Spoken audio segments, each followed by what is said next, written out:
ए नए साल बता तुझ में नयापन क्या है, हर तरफ खलक ने क्यों शोर मचा रखा है। रोशनी दिन की वही तारों भरी रात है, आज हमको नजर आती हर एक बात है। आसमां बदला है अफसोस न बदली है ज़मीं, एक हिंसे का बदलना कोई जिद्दत तो नहीं। अगले बरस की तरह होंगे करीने तेरे, जनवरी फरवरी और मार्च में पड़ेगी सर्दी, और अप्रैल मई जून में होगी गर्मी।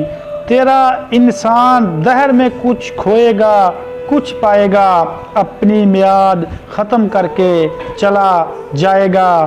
तू नया है तू दिखला सुबह नई शाम नई, वरना इन आँखों ने देखे हैं नए साल कई।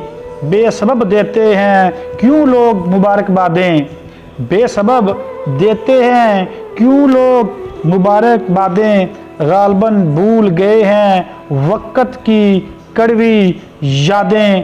तेरी आमद से घटे उम्र जहां में सबकी, फैज़ ने लिखी है ये नज़म नराले ढब की।